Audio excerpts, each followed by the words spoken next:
এখন থেকে বিল্ডিং এর উপর নাচতেছে, যে প্যান্টটা ঘুরতেছে প্যান্টটা দেওয়ালের সাথে বাড়ি গেল। একমাত্র আল্লাহ যদি বাঁচায় তাইলেই বাঁচুন, আর নাইলে বাঁচার কোনো রাস্তা নাই।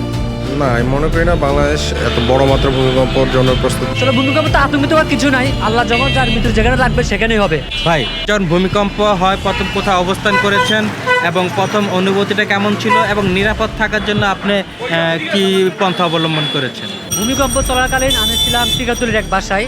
যখন ভূমিকম্প অনুষ্ঠিত হয় তখন আমি মৌচাকের সেঞ্চুরি টাওয়ার 18 তলা ভবনের 9ম তলায় রঙের কাজ করতেছিলাম। তখন আমি একটা শীতে মইয়ের উপরে ছিলাম। হঠাৎ করে মইটা এমনভাবে ঝাঁকুনি দিল যে আমার ফেলাই দিয়েছে, আমি মোটামুটি এক পা পড়ে গেছি। এরপরে মই থেকে নামে গেলাম, কারণটা কি? তাহলে বিল্ডিং কি কারেন্ট হয়ে গেল না কি, এরকম হচ্ছে কেন? এখন থেকে বিল্ডিং এর উপর নাচতেছে। এরপরে আমার সাথে আর এক ভাই ছিল, তাকে বললাম ভাই নামেন না, এখনও নামেন না, মনে হয় ভূমিকম্প আছে। এখন সে থেকে বাইরে নাম, আপনি বাইরে বেন না কেন? তাড়াতাড়ি বাইরেন, এখন তো দরজা খুলে বাইরে আছি, আমি নিচের দিকে চলে। এখন বিল্ডিংয়ের দুই দিক দিয়ে দুইটা সিঁড়ি, দুই সিঁড়িতে প্রচুর পরিমাণ লোক নামতেছে, নামতেই কষ্ট।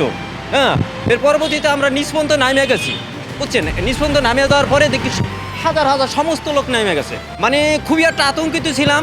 যখন ভূমিকম্প হয়েছে তখন আমি ছিলাম গেটের সামনে থাকানো অবস্থায় দেখি হাউস নড়াচড়া করছে।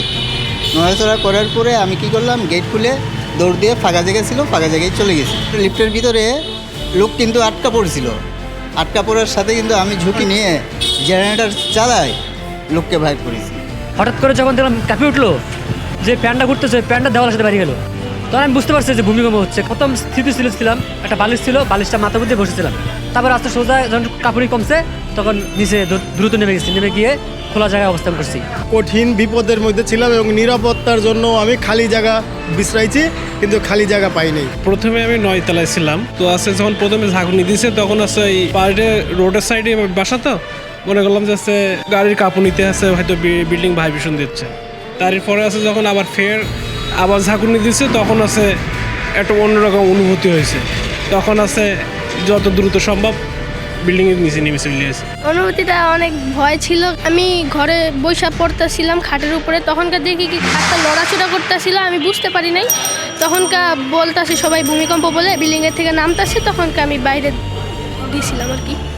জীবন বাঁচানোর লোকে চিন্তা ভাবনা করছি যে একমাত্র আল্লাহ যদি বাঁচায় তাইলেই বাঁচুন, আর নাইলে বাঁচার কোনো রাস্তা নাই।